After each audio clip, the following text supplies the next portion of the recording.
Message from General Pepper. Priority 1. We need your help, Starbucks.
Andross has declared war. He's invaded the Lilat system and is trying to take over area. Our army alone can't do the job. Hurry, Star Fox.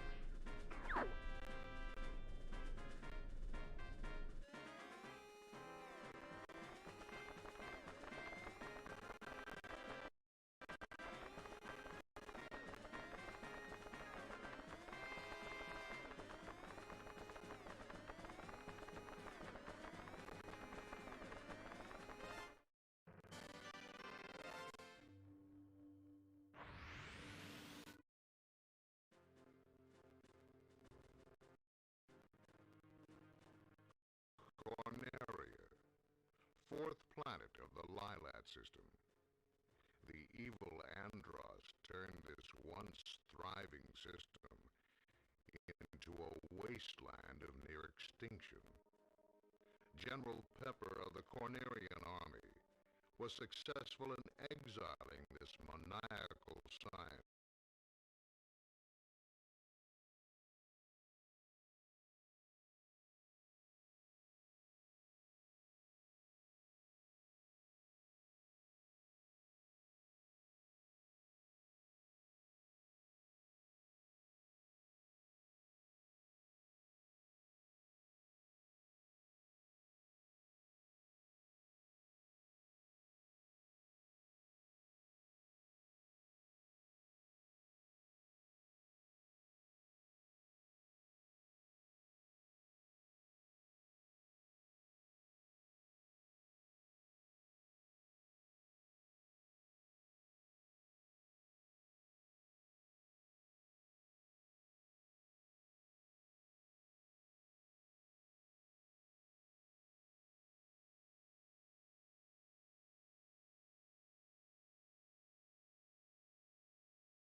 To the barren, deserted planet Venom.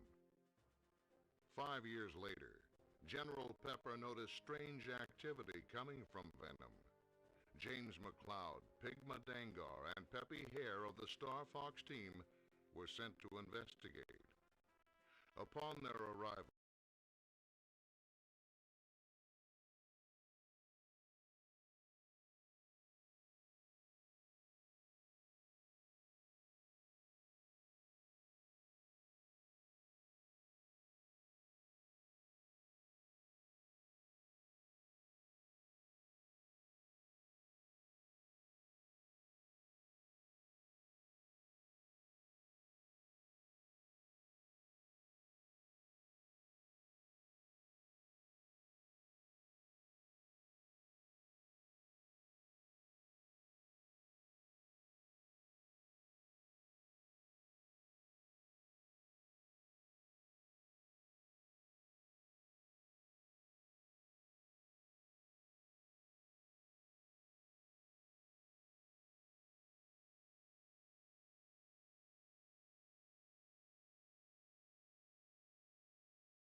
Pigma betrayed the team, and James and Pepe were captured by Andros.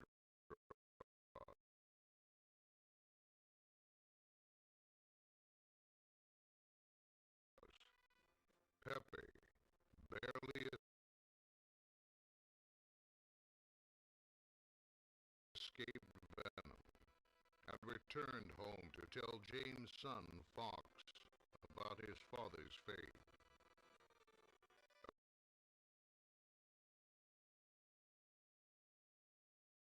A few years have passed. Andros has again invaded the Lilat system. General Pepper has turned to a new Star Fox team, headed by Fox McCloud,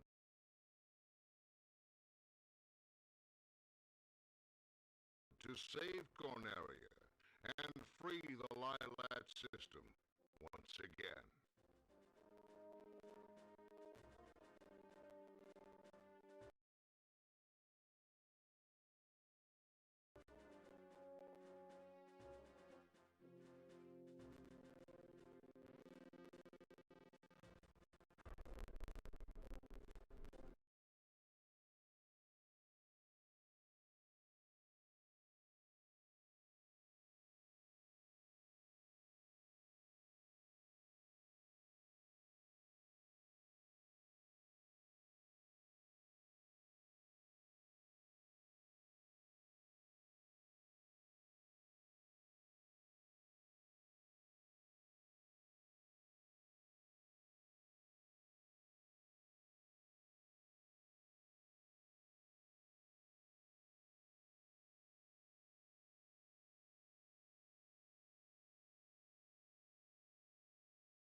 1-month mark, American troops are still taking casualties. Several servicemen were injured, according to the Pentagon, after an Iranian missile and drone slammed into this American airbase in Saudi Arabia Friday, shown here before the attack.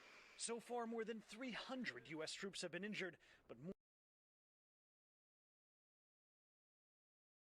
that started a war that they lost miserably. It's really sad shit. You're probably wondering, with all this infighting, how are they actually winning elections? Well, it's pretty simple.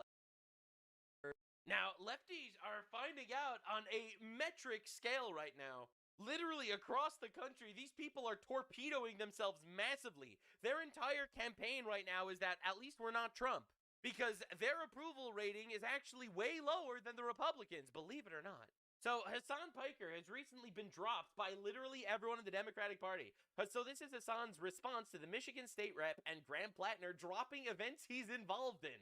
All right, people are staying away from this guy. They're like, hey, yo, this is the guy that said America deserved 9/11 and glorifies terrorism on a stream every single day. No, actually, we don't have anything to do with this guy. All right, so Hassan is getting obliterated everywhere. This is his response. Honestly, it's pretty awesome. This is levels of cope I don't think we've ever seen.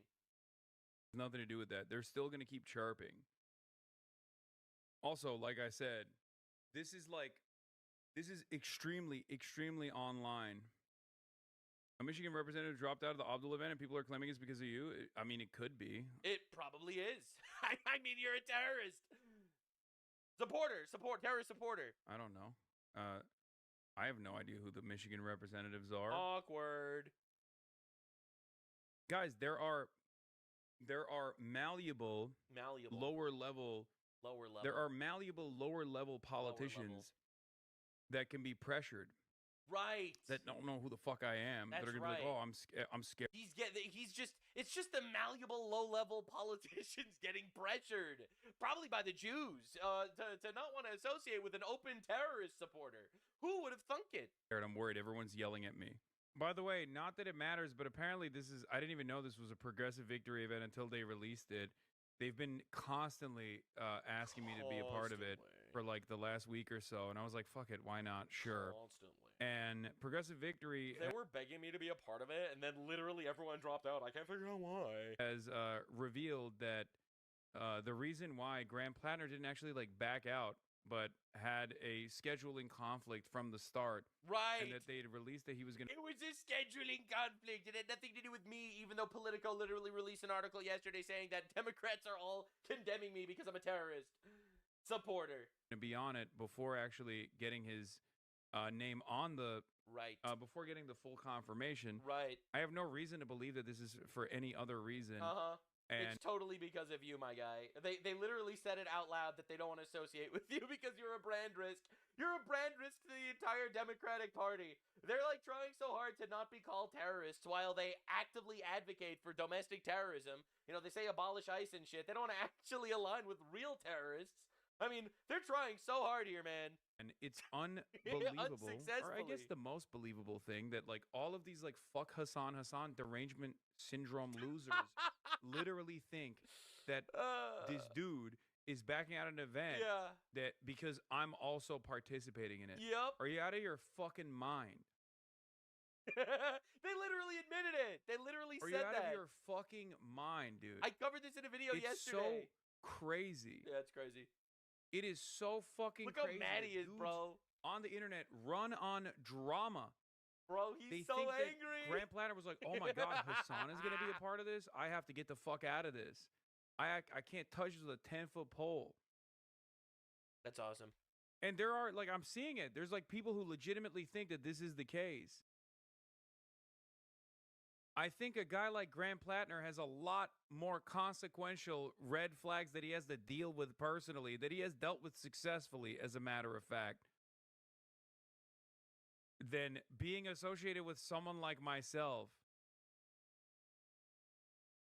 Uh-huh. Liberals are so funny. After literally calling him a fucking neo-Nazi for months, They awesome. fantasized a world where he was actually anti-me, and then they're like, okay, I guess he's not a neo-Nazi. He's good now. Like, it This is betrays awesome, dude. your first principles. Like, you are so unprincipled. Oh my God, you I literally love just it. operate on fucking Hassan derangement syndrome, brother. I'm a goddamn Twitch streamer. Wake the fuck up. So this guy goes on a gigantic crash out a generational crash out because this guy doesn't want to be part of an event that he is part of because he's a terrorist. The border. And the reality, and it's so obvious that that's the case, they even admitted it straight up. He needs to go on like this gigantic rant how there's no way it has anything to do with me. Of course not. I'm just a guy. I'm a dude. I'm just a guy being dude. There's no way. It's not about me. Everyone's coping. Everyone has Hassan derangement syndrome. This is honestly beautiful. It's one of the greatest things I've ever seen. Now, in fact, to prove that Hassan is fucking retarded, this is a announcement from the chairs of the Democratic committees from New York 17th District, releasing a joint statement condemning the normalization of Hassan Piker. This is the greatest fucking timeline of all time. Leftists killing each other is awesome, actually. In an unprecedented joint statement, the chairs of all Democratic committees representing the New York 17, all right, Westchester, Putnam, Rockland, and Dutchess have denounced FB's normalization of Hassan Piker's vile racist, misogynistic, anti-Semitic, pro-terror rhetoric.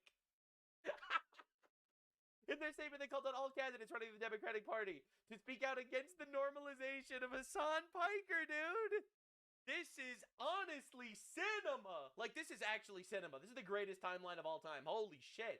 Watching them eat each other. So, this is the funniest thing. After everyone condemns him for all of this, someone in his audience asks Hassan, hey, you're just like a more groomed Asmongold. And the crash out is diabolical.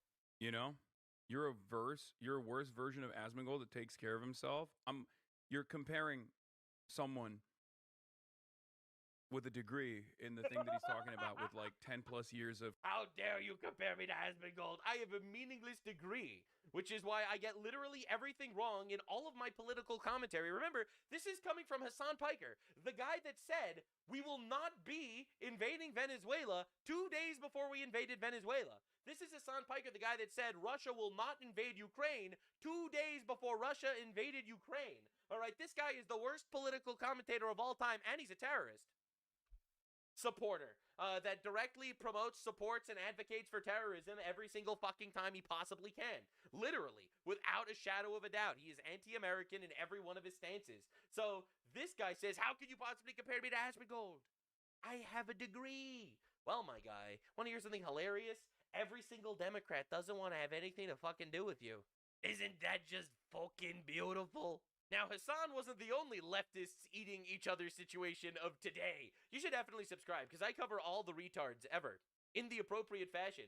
So AOC, all right, made this tweet. Today, the FBI and NYPD disrupted a plot by a member of a pro-Israel terrorist organization to assassinate Nardine Kiswani.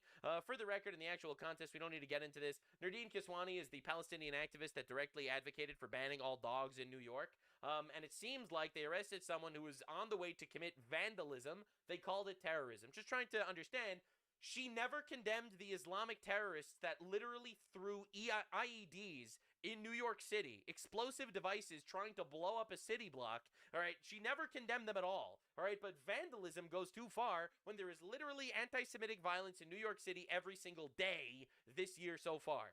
But it doesn't matter, because Anna Kasparian, another complete retard leftoid, you should vote to send Israel more money for more weapons. AOC says, I never have. This is actually not true. She actually did vote to fund Israel's Iron Dome, which is hilarious, coming from like she saying that Israel's committing genocide and shit like that. The reality is, my stance is we shouldn't be funding foreigners at all. That's my stance, but no one actually cares. Now, the irony is, here we have someone anti-Israel, funding Israel. Anna Kasparian is anti-Israel and also retarded, literally on a talk show with the Young Turks, which is a terrorist organization that massacred her grandparents, the Armenians. But whatever.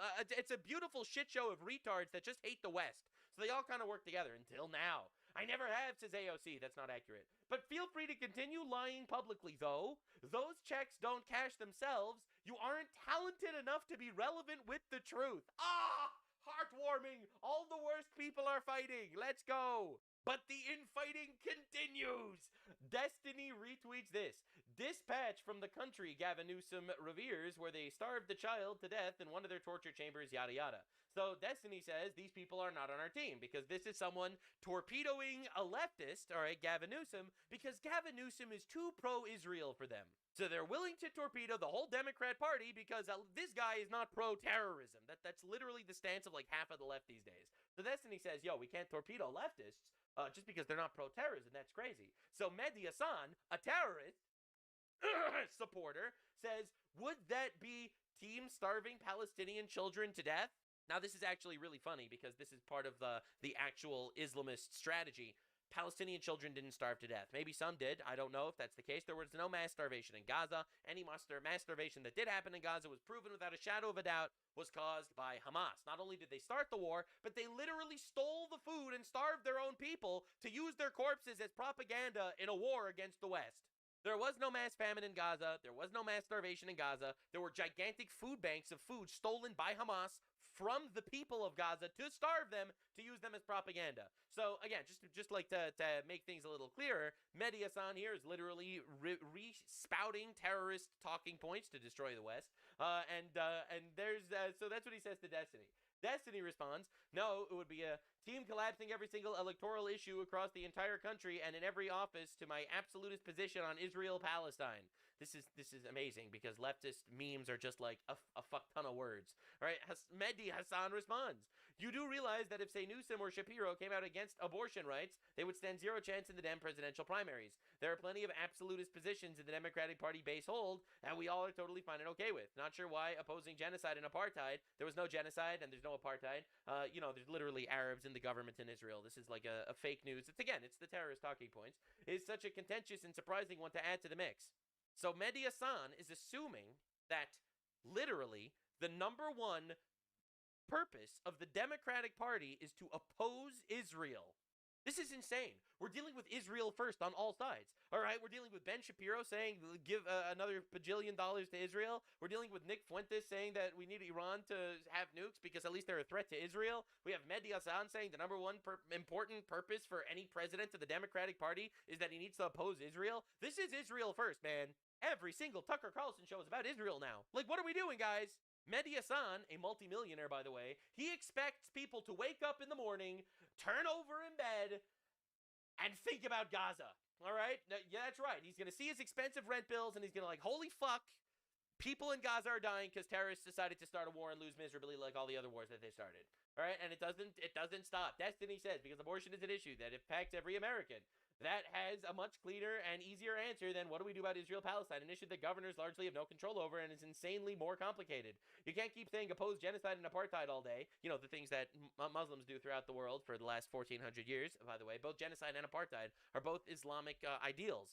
For example, they do not let anyone of any other faiths being any part of their governments. So that's apartheid. And they also do lots of genocides. So it's really funny. I always love watching Muslims do this. All day, but anyone that understands the issue understands how empty the rhetoric is and how nothing down the road will lead to any real solutions that would actually result in peace for all sides. So here we have leftoids eating each other on how Destiny is saying no one gives a fuck about Palestine. We have to remove all these terrorists from the movement. And then we got Mehdi Hassan saying, no, actually, the number one issue for the Democratic Party is Palestine. And for some reason, Destiny, a libtard, is not allowed to recognize the fact that, yeah, we have foreigners in our country that are trying to fucking kill us and we need to deport all of them. Because he's a libtard. He's not allowed to even engage in the actual deportation rhetoric. He has to completely and utterly get cucked by it and just be like, yep, that's just how it is now. We have a lot of Muslims that want us to be fucking dead and want Palestine as their number one issue, and we just have to live with that now. Isn't that just glorious? Zohran Mamdani decided to weigh in on the current leftoids finding out drama. I am saddened to learn that a New Yorker in city custody died early this morning. He was transferred from Rikers Island to Elmhurst Hospital yesterday evening where he was receiving medical attention.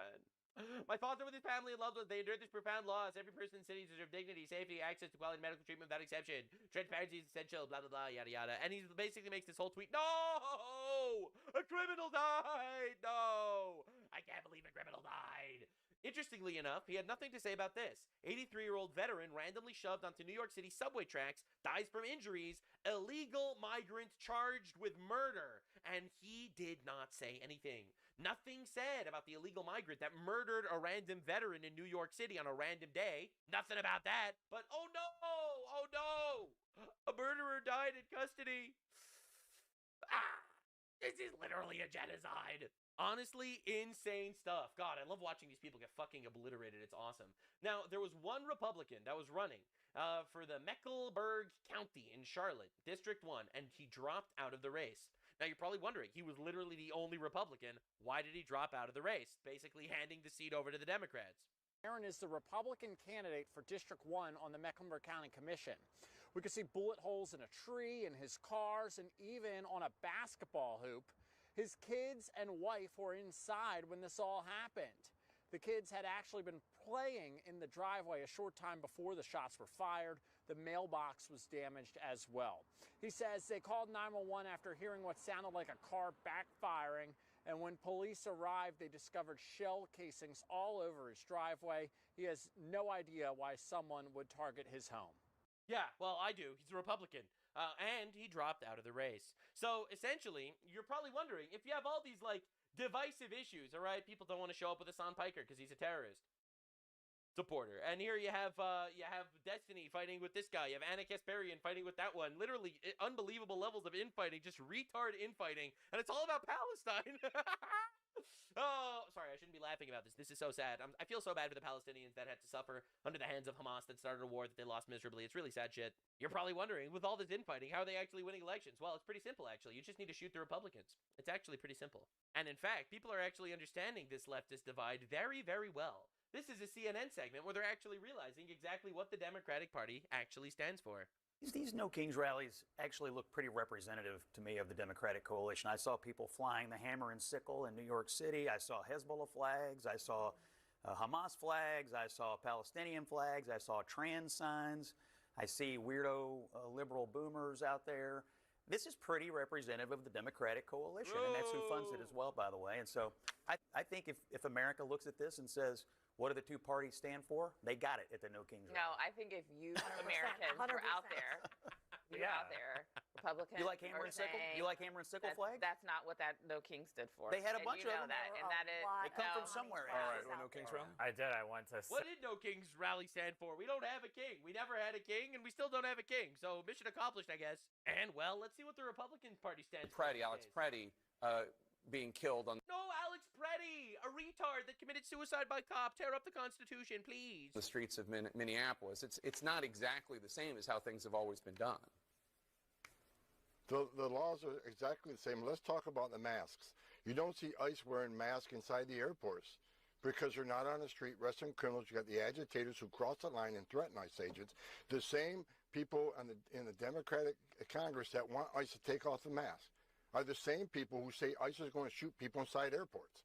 I mean, you can't have it both ways. So if you want ICE to take the mask off, the threat level has to decrease.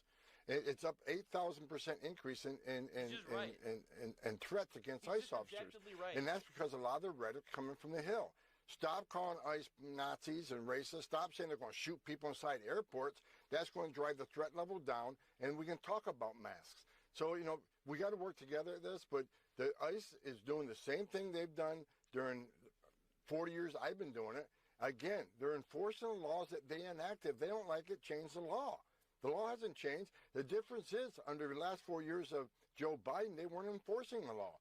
Now ICE is actually enforcing the law, doing their job, and they don't like it. If they don't like what ICE is doing, change the law. And he's just right about this. And, this is what the two parties stand for. On the left, you have this weird coalition between transgender terrorists and Islamic terrorists, and then you have on the right just, law and order. We gotta get these guys out of our fucking country. We gotta get rid of these dumb fucks. And the Democrats, they can't stop crying. Oh my God, there's ICE agents in airports. Well, there's 500 TSA officers who have quit. Do you expect to be able to rehire them? I mean, we have some big events like the World Cup coming up in June. Are we going to have problems at airports for the foreseeable future? Look, we're going to continue an ICE presence there until the airports feel like they're in 100%, in a posture where they can do normal operations. If less TS agents come back, that means we'll keep more ICE agents there. The president been clear. He wants to secure those airports, especially, as I said earlier, in an increased threat posture. We need to secure those airports. ICE is there to help our brothers and sisters in TSA. We'll be there as long as they need us until they get back to normal operations and feel like those airports are secure. Literally, duh. And if you didn't like it, you shouldn't have defunded TSA. Again, it's like the Democrats create problems, and then we make solutions, and then they freak out and they try to kill us. It's a pretty insane cycle if you think about it. It's wild, bro. It's just absolute insanity, dude. All right, so now the big fear of the left, obviously, is what if we send ICE agents to polling places? Because, see, the left is trying to steal elections by illegal aliens voting. But But that's the quiet part out loud. So they're terrified that ICE agents are actually going to show up to polling stations, and if there's ICE agents there, the illegal aliens aren't going to want to vote. They're going to be scared to get deported. Let me ask you about a separate topic. Several administration officials have discussed and have not ruled out the idea of sending ICE agents. Don't rule it out. Hopefully they're there. Why is everyone so freaked out about this, man? God, like, isn't this so obvious? If there is a fear that there are fake voters and people rigging elections, why wouldn't you want ICE agents by polling stations? To polling locations during the midterm elections this November. Has President Trump asked ICE to start making any sort of plans to go to polling sites during the midterms? I've had no discussions about that with President Trump or Secretary Markwayne Mullin. Has not came up in any conversation. Didn't come up. Who knows? Who knows? But look at what they're actually scared of. All right, I hope it happens. It should fucking happen. I absolutely want it to happen.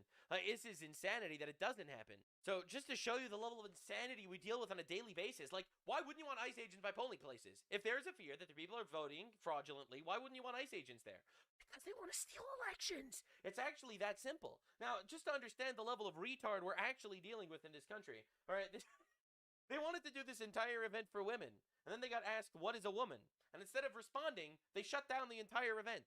A battle over biology in battleground Pennsylvania, where state Democrats withdrew a House resolution honoring March as National Women's Month.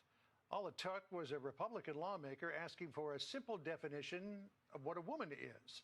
The vote was expected to be quick and largely symbolic, but it was pulled after this awkward 25-second break.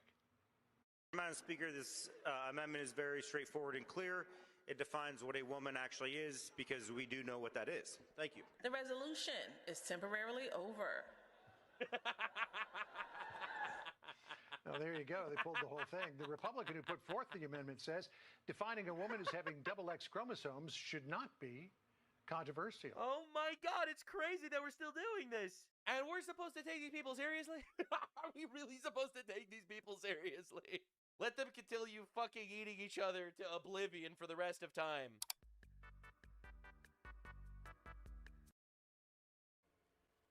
A judge has denied former Las Cruces police officer Felipe Hernandez's request to be released while he appeals his manslaughter conviction. As KTSM previously reported, Hernandez was found guilty of voluntary manslaughter in the 2023 shooting death of Teresa Gomez. He had asked the court to let him out of jail during the appeal, saying he's not a danger and will be at his court date and hearing.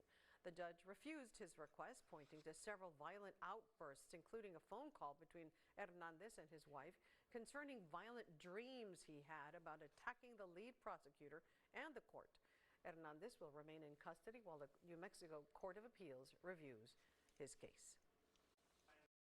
I saw a survey over the weekend that I'd like to bring to all of your attention. This is the media coverage of the case of Sheridan Gorman. You have ABC News has spent 1 minute and 19 seconds between 2 days when this case was first alerted. You have CBS 2 minutes and 1 second. You have NBC 23 seconds spent on the life of a young, beautiful American woman whose life was taken short by an illegal alien who should have never been here in the first place, when we are in the middle of a battle on Capitol Hill with a major political party, the Democrat Party, who wants to defund the agency that is responsible for protecting Americans. I think her life was worth more than 23 seconds on cable television, and I think the people in this room have a responsibility to report on cases like this, because it just exemplifies why the president believes so strongly in deporting illegal aliens from our community.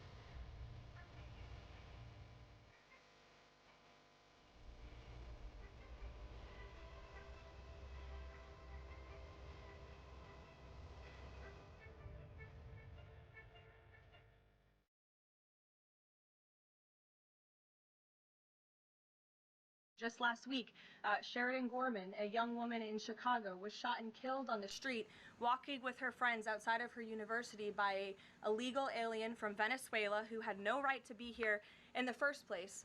And it's despicable that Democrats are currently defunding the department that's responsible for removing illegal aliens like that. And I would also add it's despicable that the lack of coverage of this young woman's case, of her life, and the way that it was tragically cut short.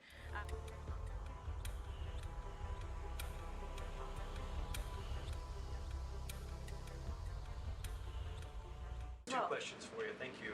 There are some concerns the administration is starting to change its position on deportations, border enforcement, possibly asylum policies. What would you say to Americans that are somewhat concerned that the shift has happened? Sure. Well, while there has, of course, been a change in leadership at the Department of Homeland Security, with former Senator, now Secretary Mullen, joining the President's cabinet, I can assure the American people there has not been a change in policy. It has always been the policy of this President and this administration to deport the worst of the worst illegal alien criminals from our communities. That's something I know Secretary Mullen remains wholeheartedly committed to doing. And it's something that is overwhelmingly popular with the American people. And it's something that is necessary to protect our homeland and to prevent deaths of Americans in our country.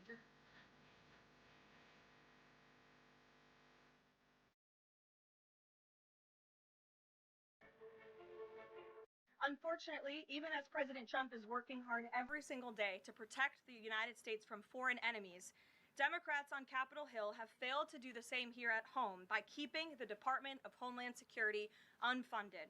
Over the past 6 weeks, Democrats in Congress have pushed our air travel system to its breaking point and inflicted massive pain on Americans with their reckless political games. 500 TSA officers quit their jobs. Thousands more were calling out sick at record rates due to the lack of pay. This resulted in security wait times exceeding 3 hours at major airports across the country, creating nightmares for millions of Americans. But this moment should be an eye-opening one for the American people. Let's be clear about what is happening. Democrat members of Congress are more than happy to put your safety at risk because they oppose the President's administration and his administration's efforts to enforce our nation's immigration law. Democrats refuse to fund ICE because they want millions and millions of illegal aliens to pour into the country just like they were under the Biden administration. They want murderers and rapists and thugs to remain in your communities rather than be removed by ICE and Border Patrol agents. The Democrats created this mess. They are the reason for long lines at airports and tens of thousands of employees going without pay. Once again, President Trump is cleaning up their mess because he cares more about the American people than destructive, petty, partisan politics. I know there's a lot of negotiations involved in a shutdown of this size. Why did the president not sooner issue that payment to TSA workers? Well, it's because of the Democrats voting 7 times against reopening the Department of Homeland Security that we came to a place of an existential crisis. I mean, you saw the lines at various major airports across the country, American travelers really paying the price for Democrats' partisan games. And so the president worked with his legal team here at the White House and the Office of Management and Budget to find a solution to take care of the emergency that we were seeing in air travel across the country. And it's because of the president that TSA agents are being paid. But again, he's calling on Congress to do the right thing, to come back to Washington, and to fund and reopen the Department of Homeland Security fully.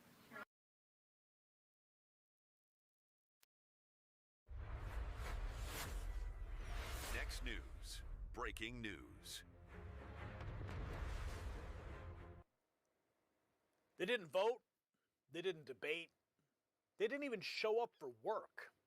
The United States Senate just pulled off one of the most cowardly moves in modern political history, gaveling out in seconds to avoid voting on funding for our Border Patrol and Homeland Security. 6 weeks into the longest partial government shutdown in history, with TSA workers missing paychecks and our borders under siege. Senate Democrats literally ran from accountability, but here's what they didn't expect.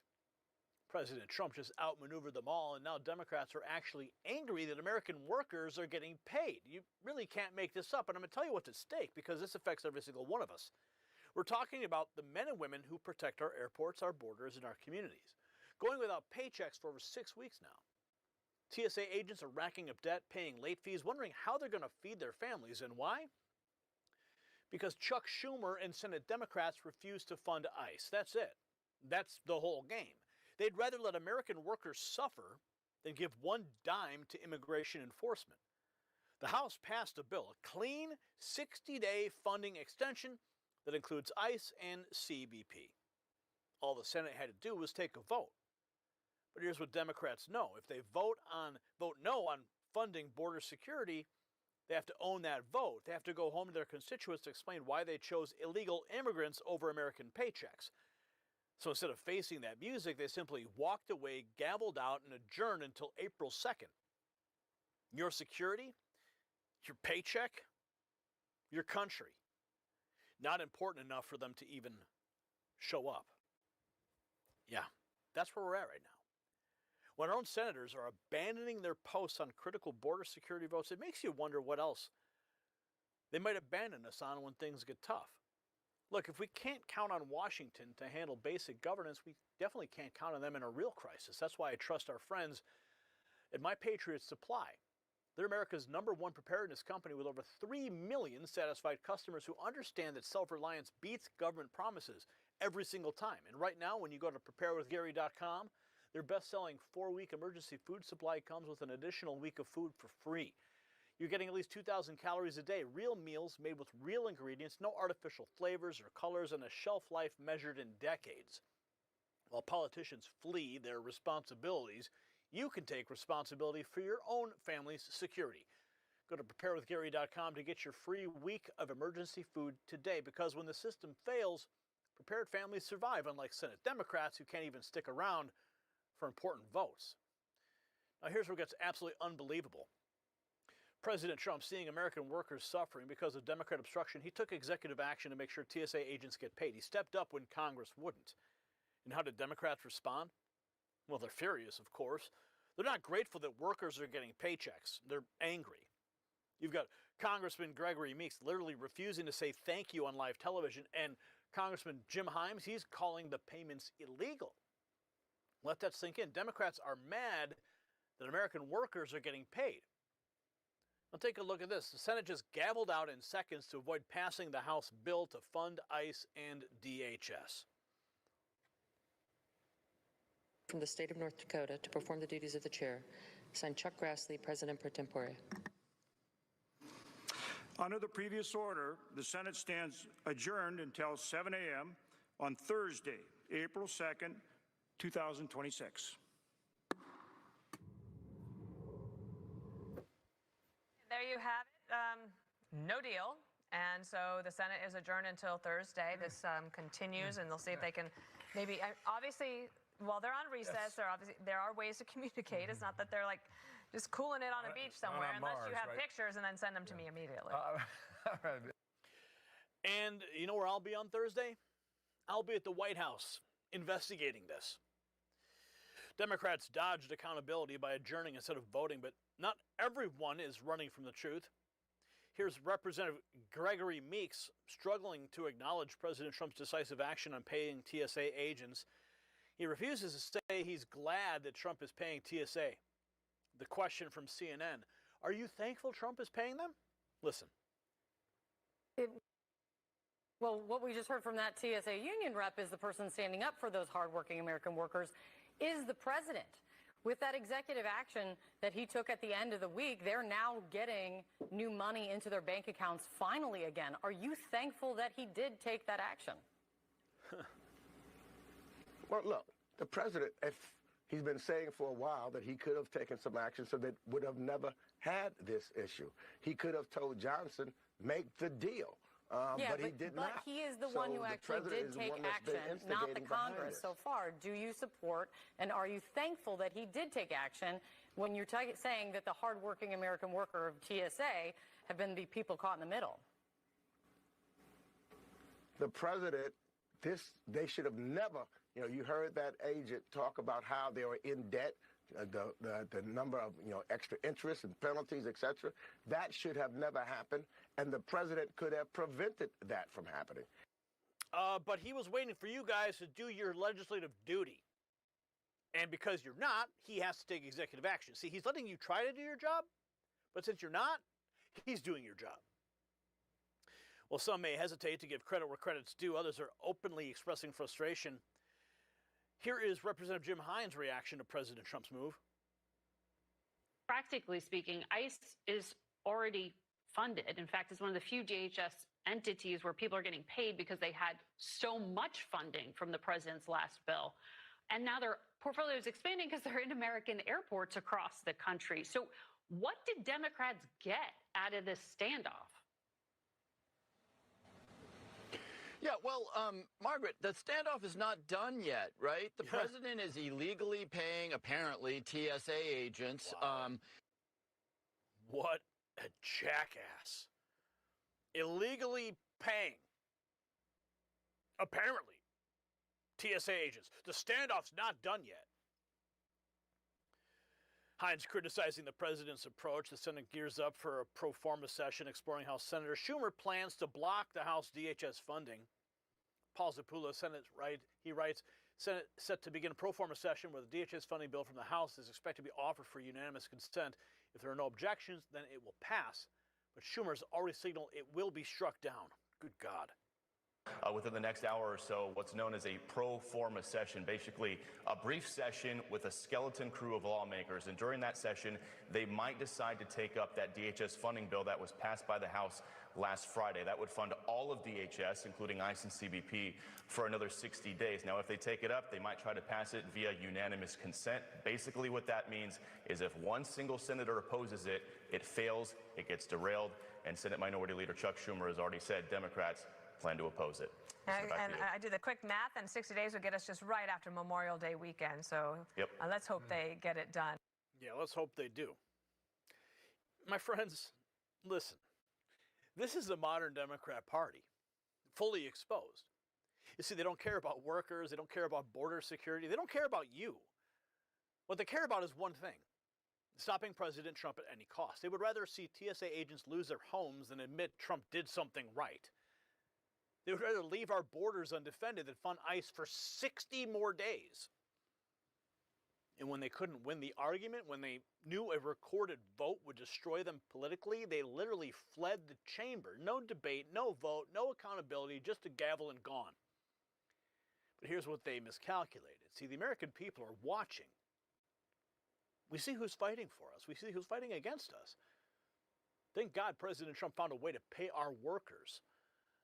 The House passed a funding bill, and the Senate Democrats, they ran away like cowards. So this is why we do what we do here at the Next News Network. You see, the mainstream media won't tell you that Democrats are actively angry about American workers getting paid. They won't show you the Senate gaveling out in seconds to dodge accountability, but we will every single day. So here's what I need you to do. I need to share this video with everybody you know. Let them see who's really fighting for American workers and who's playing political games with their paychecks. And drop a comment and tell me, do you think Democrats should be forced to go on record with a vote on border security? A simple yes or no. Hit that subscribe button too. And ring the notification bell. But what's better yet, since you made it to the end of the video, don't wait for notifications from YouTube that never come. Text raw feed to 844-840-4963.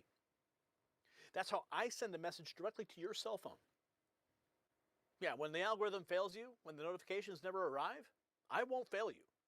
I will give you the truth that you want and that you crave and that you watch these videos for, so you can make informed decisions for yourself and your family. I never want you to miss the truth. They don't want you to hear.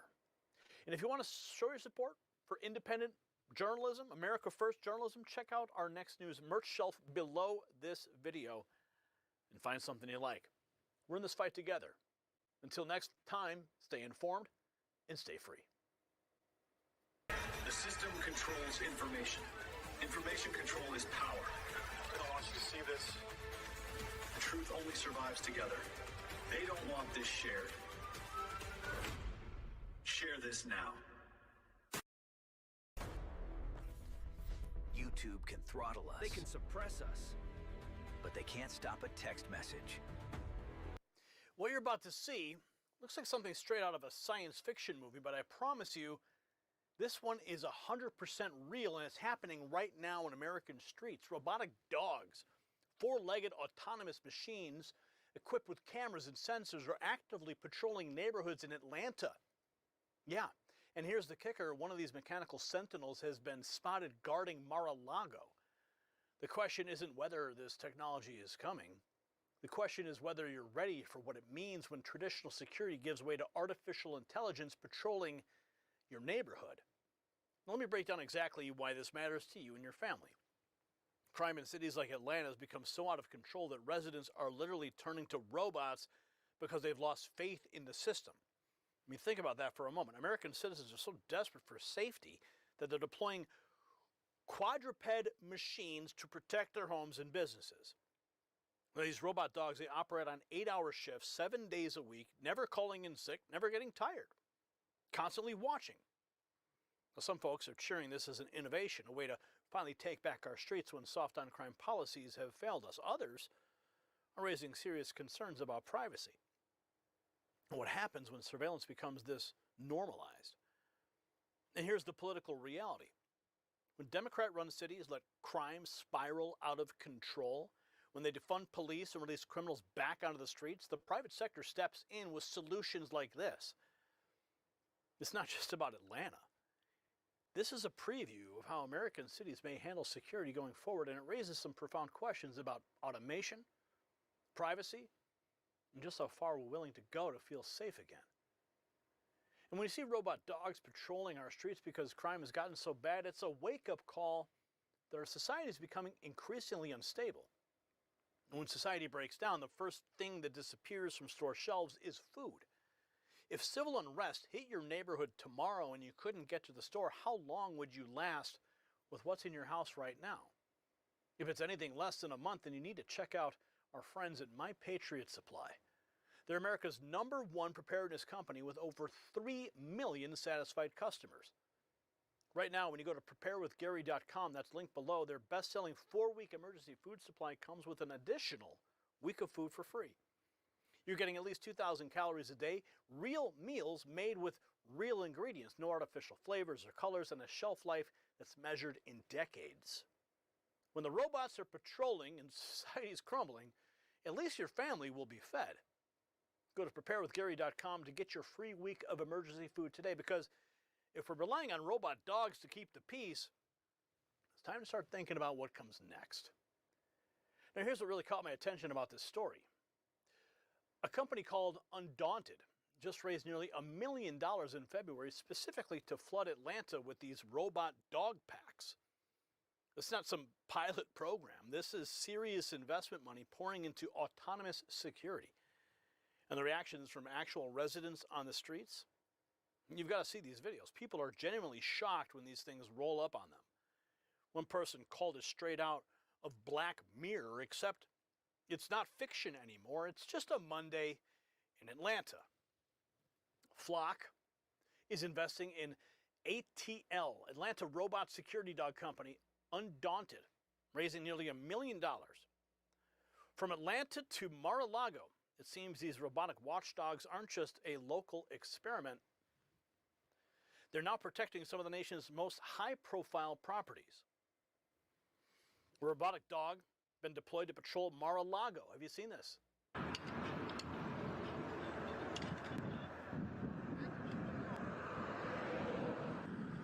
Robot dogs patrolling Mar-a-Lago.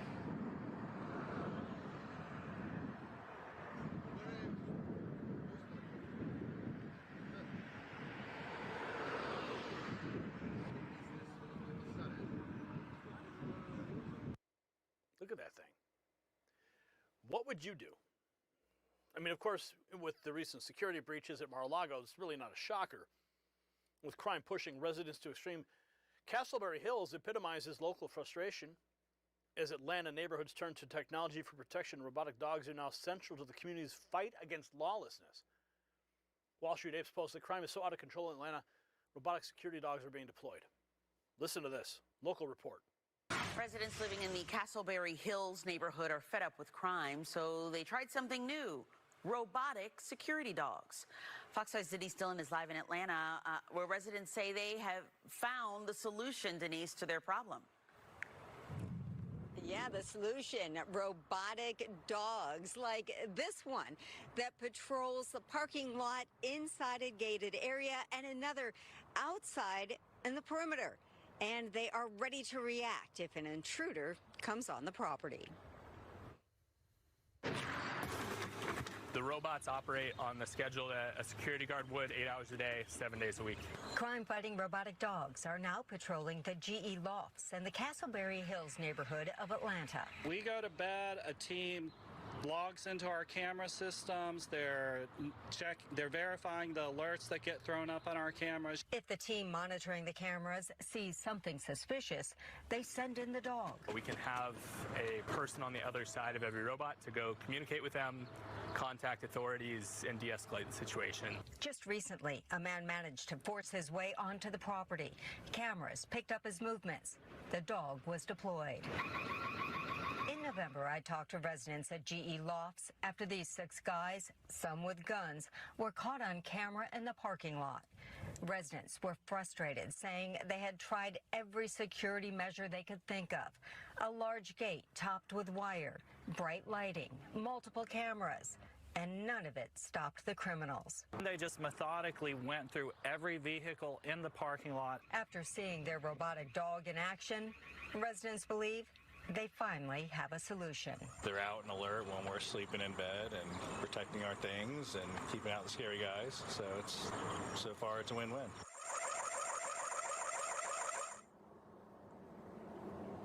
The founder of Undaunted says down the road, they hope to work with the police department so officers can see what the dogs see and respond if necessary.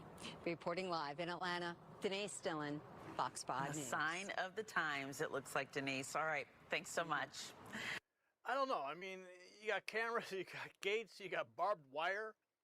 You think a robotic dog is going to stop them? I mean, maybe if those things had some offensive tools, tasers or something, or a spray, I don't know. It just seems like you could just kick those things over. I don't think anything's going to stop them. And just when you thought technological patrols were a thing of dystopian fiction, Atlanta transforms them into reality. With the success of Castleberry Hills, Undaunted's robotic packs are expanding their reach across the city. Desiree writes, first it was Black Mirror, now it's just Monday in Atlanta. Bro, this is security right now.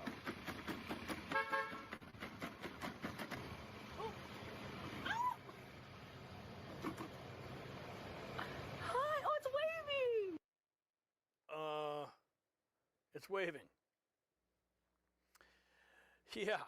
Well, Atlanta ramps up its robotic patrols. Other cities are taking a different approach. In Dubai, robotic canines aren't just fighting crime, they're battling blazes, showcasing their versatile potential. Dubai is bringing robot dogs into firefighting.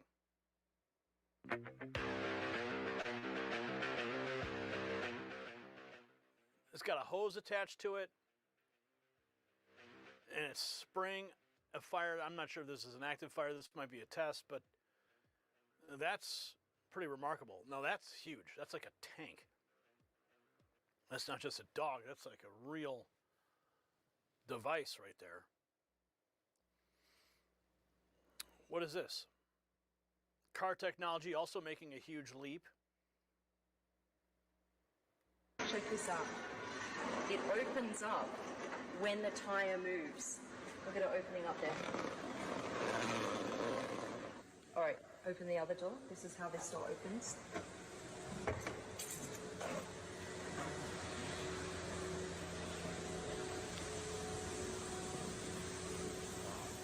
It's in driving mode right now. Steering wheel is out. All of this is in red. Now, if you put it in autonomous mode, press this.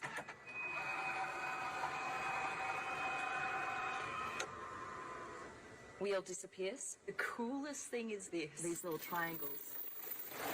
Look at that. It's like a reptile skin. It's almost like it's breathing.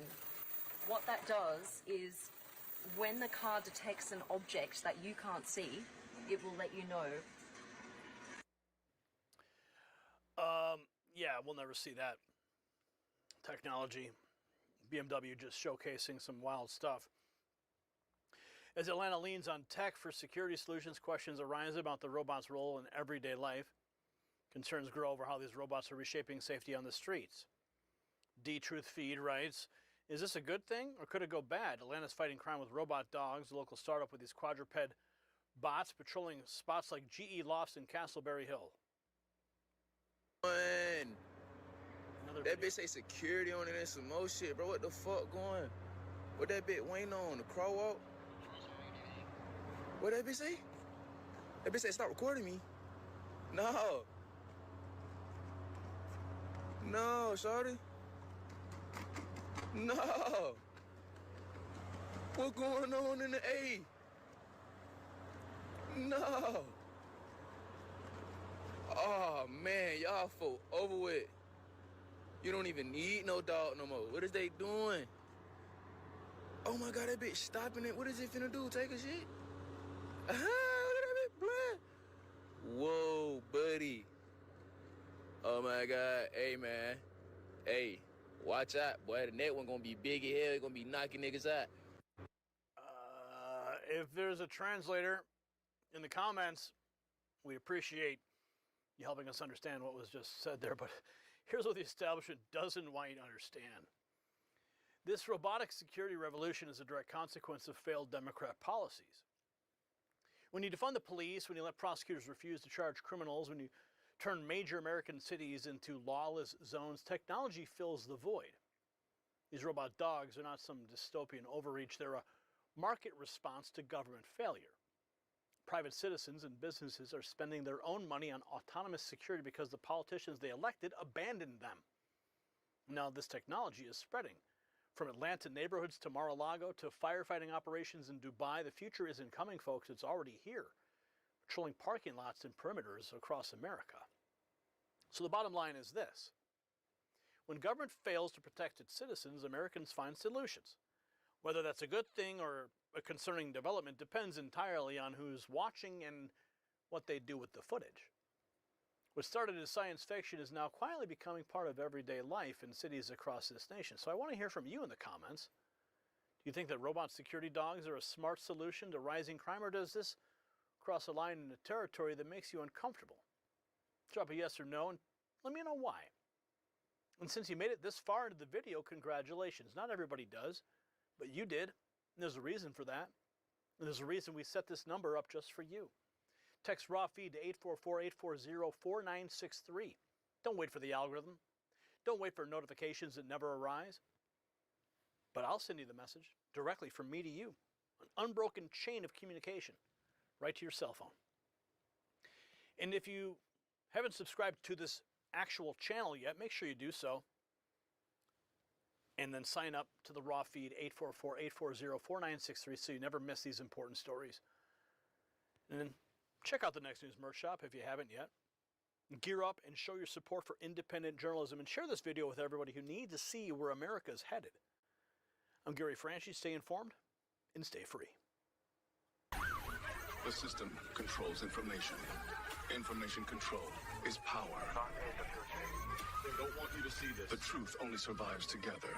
They don't want this shared. Share this now. An update this evening on the downtown LA No Kings protest, which was mostly peaceful yesterday until the very end. The LAPD now says there were no major problems until they issued a dispersal order about... Okay, so that is the local news saying that the No Kings protest in Los Angeles, number 3, was mostly peaceful until the very end, when it wasn't mostly peaceful. Which would probably explain why this headline says 75 people arrested following No Kings protest in downtown Los Angeles, police say.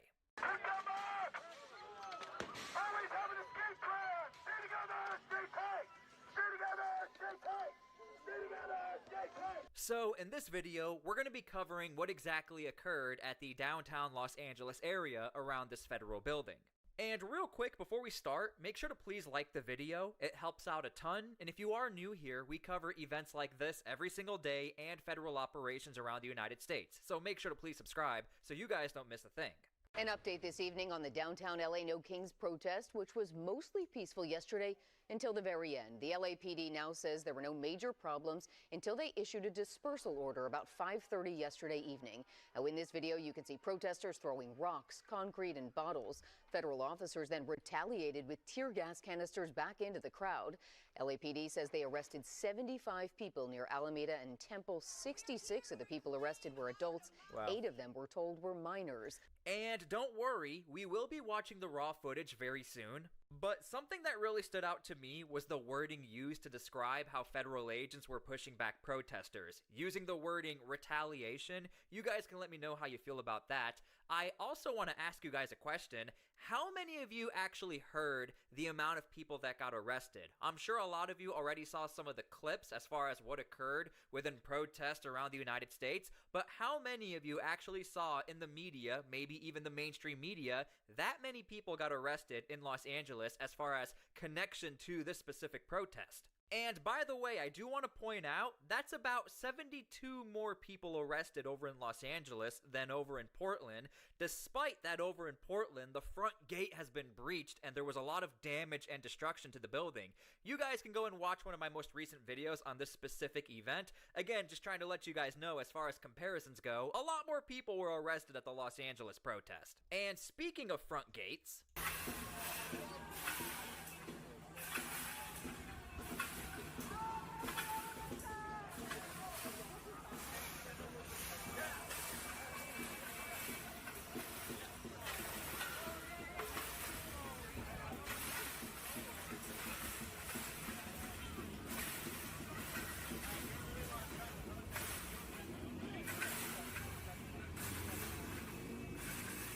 Okay, so for those of you that are unaware, this is an added feature to this building as far as trying to protect the building. This is going to be a video from June 10th, 2025, just to show you guys what this looks like without a gate.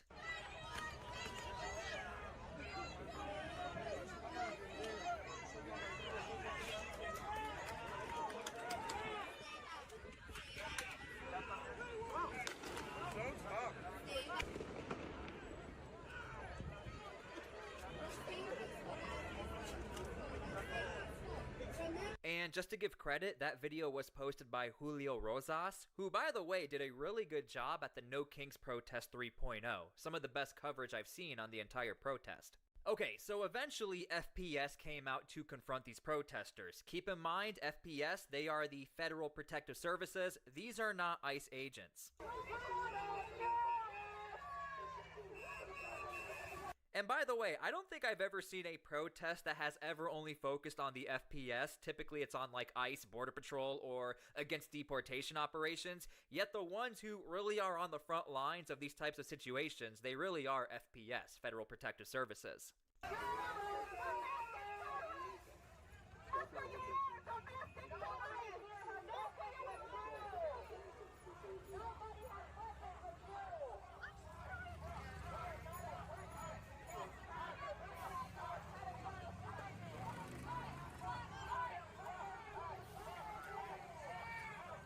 Okay, so right there, I have to point this out. It appears as if, watch right here, someone's throwing something. Boom.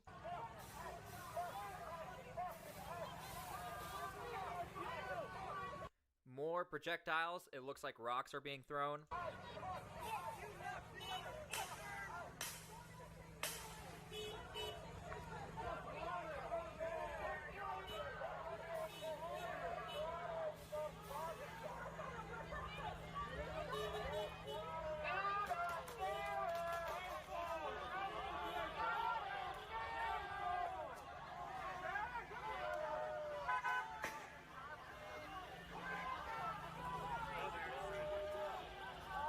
Okay, so I also want to point out, yes, everyone is focusing on the tear gas and pepper balls, but also behind the crowd, this is an active roadway as well, as far as how dangerous this situation can really be if somebody accidentally hits a protester, or what if there is an emergency. So again, just trying to look at this from all the different aspects.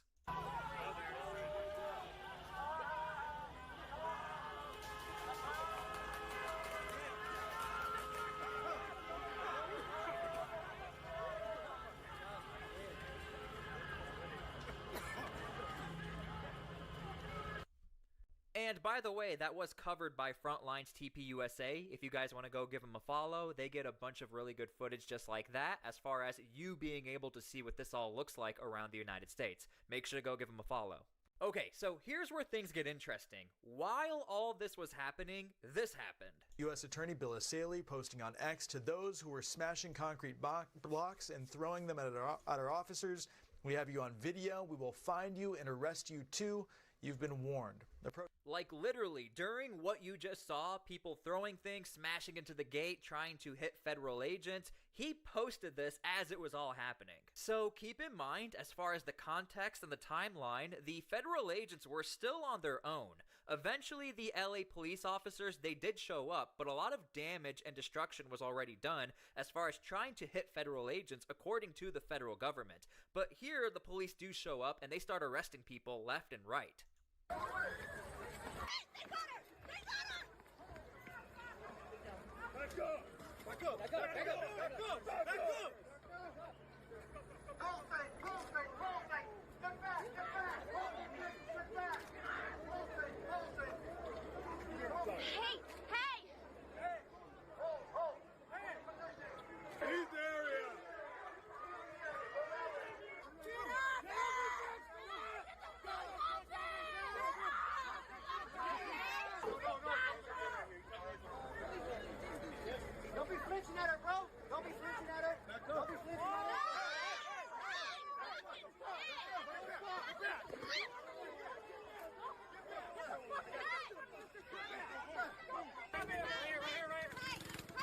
So again, keep in mind, this is the LA Police Department. They have taken control of the situation. And if you are surprised by this, that the LA Police Department, they're actually helping out and calming down this protest, well, you shouldn't be too surprised. Because when you do go back and look through the records as far as this happening, the LA Police Department, they actually help out a lot more than people realize. Now, what comes into question is, do they take too long to show up after some damage is done? That is what's debated. But as far as if we're going to make comparisons of police departments around the United States with these specific situations of clashing with federal agents and attacking federal buildings or personnel, the LA Police Department has been showing up to try and calm down the situation a lot more than what we saw as far as when the National Guard had to show up. Step back, please. Step back. However, I do want to clarify, as far as helping out with deportation operations, that is still an absolute no as of right now. LA is a sanctuary city, and I do want to point out, a lot of protesters, they still see this as helping out and cooperating with federal agents as far as deportation operations. Step back. You're fine. Step back.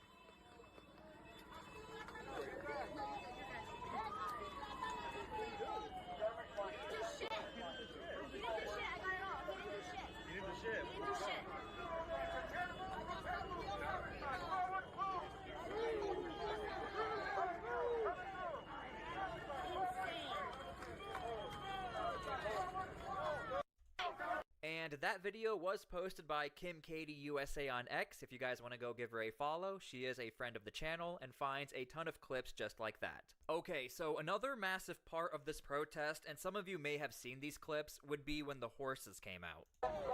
Again, this would be the Los Angeles Police Department. These are not federal agents riding on these horses.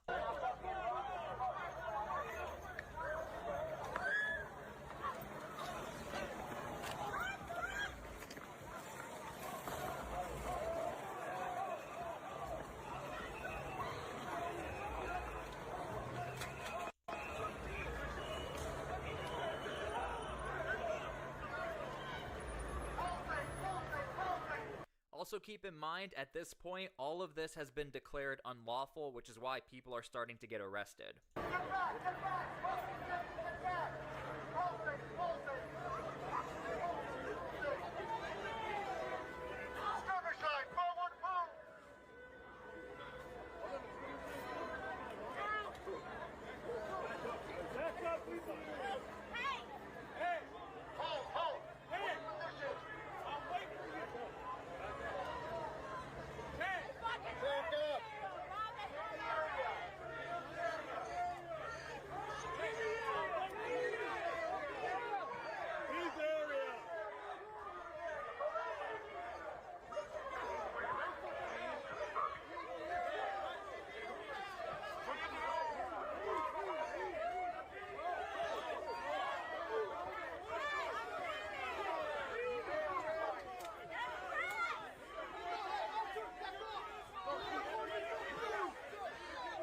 I do want to point out there's been a lot of debate back and forth. Whenever the horses come out, I always see independent media coming out of Los Angeles as far as this being too much or going too far as far as using these horses and possibly hurting protesters. You guys can let me know how you feel about it. I'm simply just trying to let you know every time this happens, it's my observation whenever I research these stories, many people get upset about the horses coming out.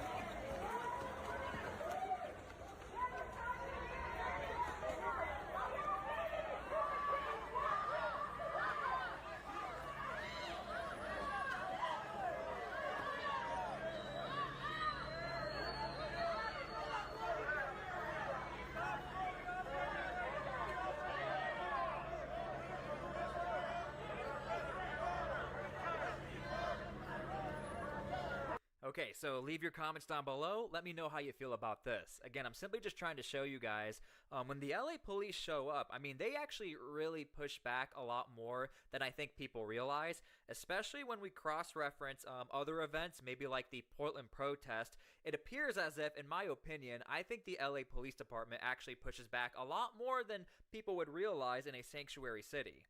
I also want to point out, as far as the LA Police Department compared to the Portland Police Department, over in Portland, if the federal agents have to disperse tear gas, the Portland police literally cannot help out. They would be breaking their own laws and city ordinance. So that is a very big difference here. Despite tear gas being deployed by federal agents, the police department, they still showed up. Tear gas in the streets of downtown LA today. The LAPD has now lifted its tactical alert after a crowd started to get violent earlier tonight.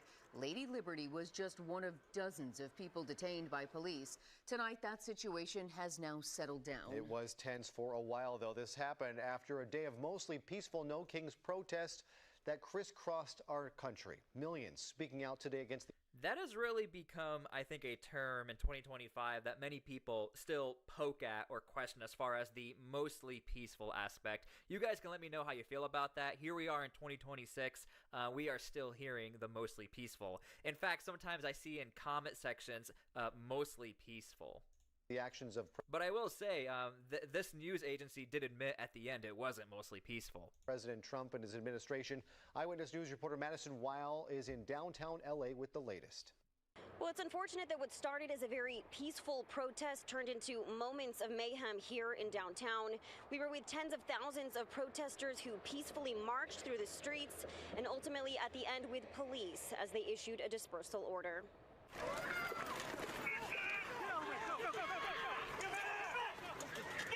Moments of unrest, a man tackled to the ground outside the Metropolitan Detention Center downtown. An unlawful assembly declared after protesters began throwing rocks, bottles, and concrete at federal officers. Yeah, there are some clips of protesters literally smashing up concrete and creating rocks and eventually throwing them. You can see tear gas canisters being thrown into the crowd. LAPD ultimately shutting down Alameda between Arcadia and Temple Street, taking several people into custody, including this woman dressed as Lady Liberty. I have no idea who Lady Liberty is. If you guys have ever seen her, you can let me know. Getting the crowd under control. A very stark contrast to how the day started. A very peaceful No Kings Day protest with tens of thousands gathering at City Hall. We are here to reclaim our democracy. After several speeches, the crowd marching, making its way through downtown. A very diverse crowd with very diverse reasons for showing up. I'm out here today because I spent 4 years in the Army turning around trying to fight what's happening in our country right now. You've got somebody that is in total power, that is overriding our Constitution. I feel like our administration is... I do want to point out, for those of you asking or questioning, are we going to hear anything from Karen Bass? I cannot find a statement from Karen Bass as far as regarding the situation over at downtown Los Angeles. Currently taking us down a path of fascism, and I feel like it's destroying our democracy. What is it like to be out here walking with so many people? I think it's great. I think it's awesome that so many people are willing to come out and stand up for doing what is right. And this protest in downtown, just one of many across Los Angeles. Okay, so let me know how you feel about all of this. One of the most notable things of this entire protest was not the police showing up. We've seen that actually time and time again, and the police have actually been way more aggressive than you guys saw here. What was very notable to me was actually Bill Asaley. In the middle of all of this mayhem, as the local news said, in the middle of the mayhem, he said, "We will arrest you," and was already posting pictures of someone arrested involved with this protest. So I do want to point out the messaging was very aggressive, but the tactics were also very aggressive from the federal agents. They were not messing around. Quite the contrast compared to Portland, because the federal agents over in Portland, they did not push back almost at all. They just took it. And if you guys are unaware of what that looked like, again, subscribe to my channel because we cover Portland all the time. But you guys can go and watch that video. I think it will shock you. So, thank you guys again for everything, and please pray for peace. We do need that right now, and please seek Christ. Thank you guys so much. God bless all of you. The lights have officially gone out in Tehran. After last night's strikes of Iranian military targets, the Iranian capital has just plunged into a catastrophic darkness. The regime is now hitting back with pure terrorism, bombing civilian drinking water supply of a completely neutral neighboring country. The war is escalating and Iran is running out of options. It all started with this statement from the Iranian Ministry of Energy. The statement confirmed that there were ongoing power outages in Tehran and surrounding cities after strikes that happened in the past hour. Here's a clip from Karaj, which is a city right outside of Tehran, and it shows exactly how widespread this blackout was.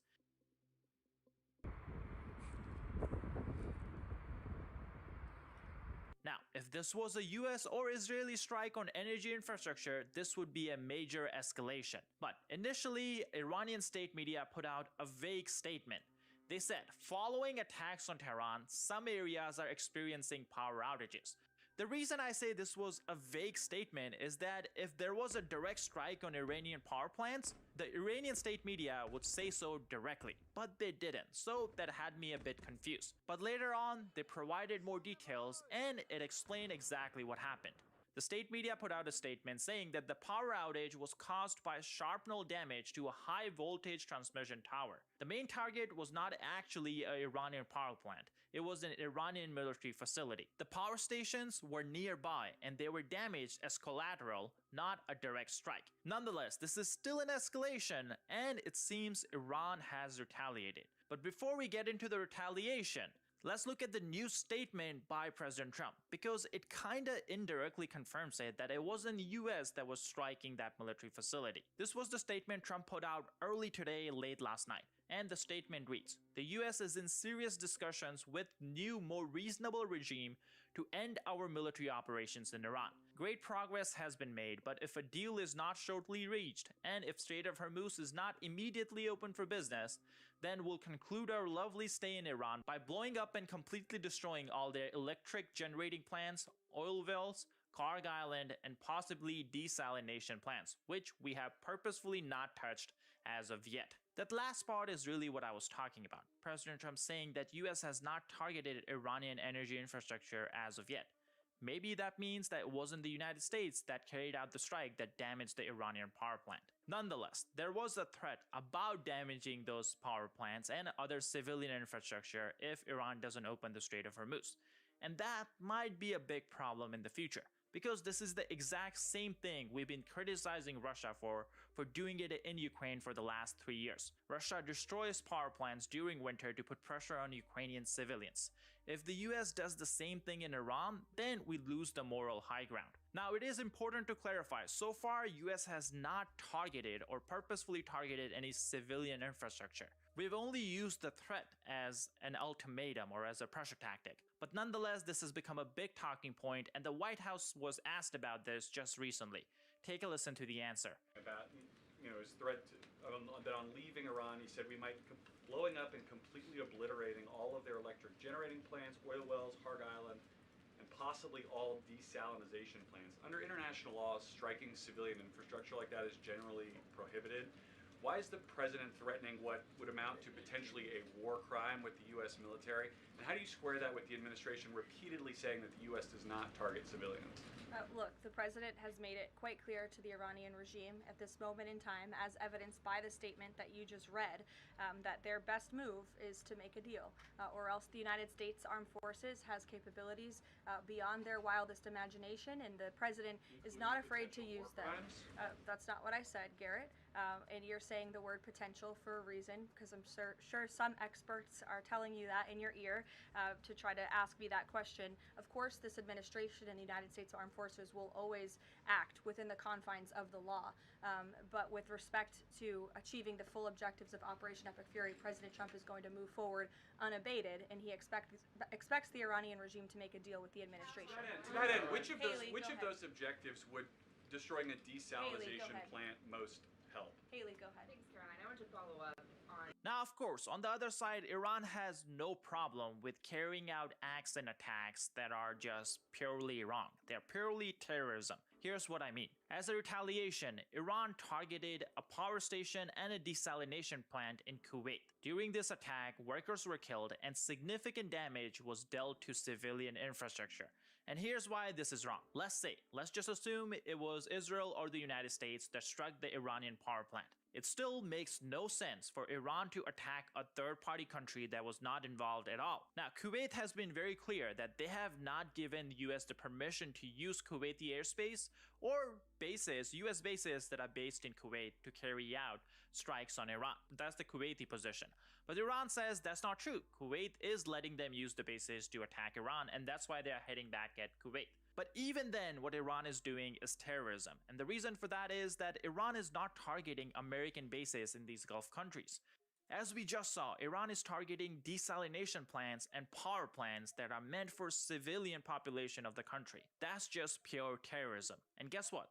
Even Iran knows this, because take a look at their excuse. Iran claims that it was Israel who attacked the desalination plant in Kuwait, not Iran. Now, this excuse might have worked in the 1800s when we couldn't track where missiles and drones are coming from. But in 2026, we can actually see exactly where these drones are coming from and missiles originated. And Iran knows what it's doing is wrong, and that's why they don't want to own up to it. The Iranian strategy is not to fight back against the United States. Their whole strategy is to make sure the world feels the pain, to make sure innocent civilians in the Gulf countries and all around the world suffer and die, because Iranian regime knows that's the only way they'll survive. They don't want to give up power, and they don't care how many innocent lives are lost while they're surviving. Then we have another example of the regime clinging to power: the internet blackout inside of Iran. Before we get into the details of this, just a quick reminder to hit the like and subscribe button down below. It truly does help us out tremendously. Now let's talk about what's happening inside Iran. Iran is a country of 92 million people, and now it has been more than 30 days, over 700 hours, where 99.9% of people, 99.9% of Iranians don't have any internet access. Here's more details. Israeli officials are sounding the alarm about the internet blackout across Iran that has now reached more than 700 hours. They say it's affecting the world's ability to understand the extent and impact of U.S. and Israeli strikes, and it's also hurting Iranian civilians and their ability to organize internally. I spoke with a senior Israeli intelligence official today about this issue, who said in part, quote, "This is a blackout on truth. The regime is hiding reality from its own people. They don't want the Iranian people to see how badly they're getting hit." The official goes on to say, cutting the internet stops people from communicating, from sharing what's really happening, and from organizing.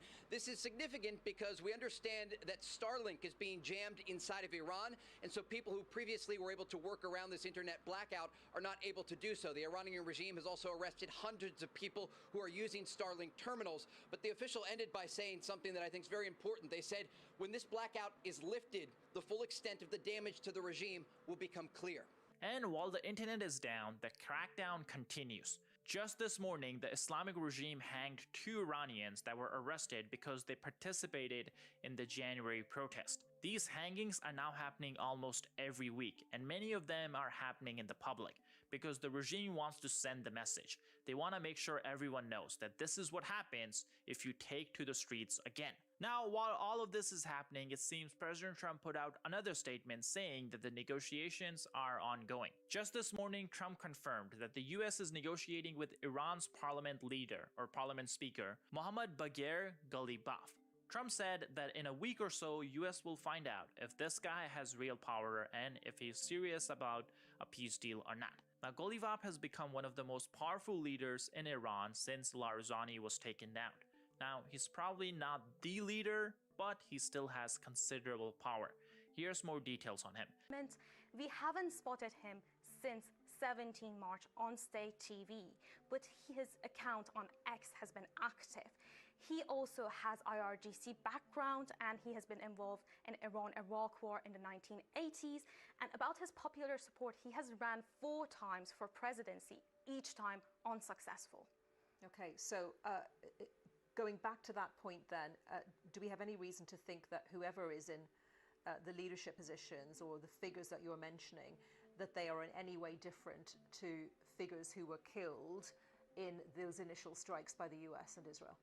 Well, Mohammad Bagher Ghalibaf is also a conservative politician, and the lines and rhetorics we have seen from Iranian officials has not been different from previous and from before, and Iran has maintained this opposition against the US and Israel since the 1979, from the birth of the Islamic Republic. Now, this is where things get a little uncomfortable, especially if you're someone who's been following the Iranian protest. The public desperately wanted and still wants a regime change, but it seems regime change is not one of the US stated goals for this war. And that creates a very interesting situation when US decides to get out of this war. Here's Secretary Rubio laying out the clear objectives this morning. Take a listen. This operation, okay, and that's what this is about very specific objectives. The president laid them out on the first night of the operation. I'll repeat them to you now because I hear a lot of talk about we don't know what the clear objectives are. Here they are. You should write them down. Number 1, the destruction of their Air Force. Number 2, the destruction of their Navy. Number 3, the severe diminishing of their missile launching capability. And number 4, the destruction of their factories so they can't make more missiles and more drones to threaten us in the future. All of this so that they can never hide behind it to acquire a nuclear weapon.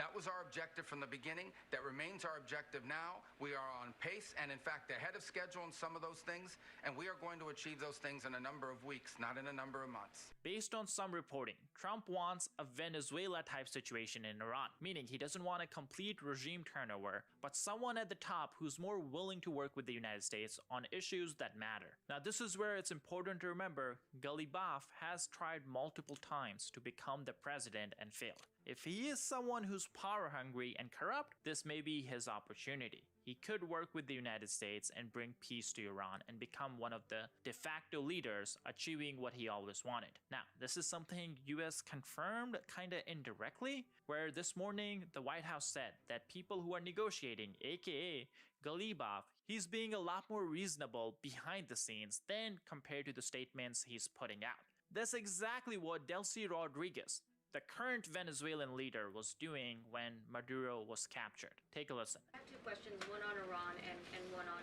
DHS funding. On Iran, the president has said that the administration is talking to a new and more reasonable regime. How confident are you that they are legitimate and have enough grip on power? Marco Rubio said earlier that he's not sure and it's not clear whether they will be in power. So are you also talking to other factions? As a president is trying to make a deal, how do you ensure that you're making a deal with the people who can actually implement it? Well, that's part of the ongoing process that's taking place. In the ongoing negotiations, of course, anything that they say to us privately will be tested, and we will ensure that they are being held accountable to their word. And if they are not, the president has laid out the military consequences that the Iranian regime will see if they don't hold true to the words that we are hearing privately behind the scenes. When the president says more reasonable, again, these folks are appearing more reasonable behind the scenes privately in these conversations than perhaps some of the previous leaders who are now no longer on planet Earth because they lied to the United States and they strung us along in negotiations, and that was unacceptable to the president, which is why many of the previous leaders were killed. So again, this is another historic opportunity for Iran to do the right thing, to rid themselves of their nuclear ambitions and to come to a deal with this president and the administration. or again, they will see the grave consequences of the United States Armed Forces, which they are continuing to see every day throughout this operation. On DHS, how long can the administration keep paying Now, only time will tell what happens, but based on everything that has been said today, it seems there is a chance that the US may actually do a peace deal with the regime that's currently in power.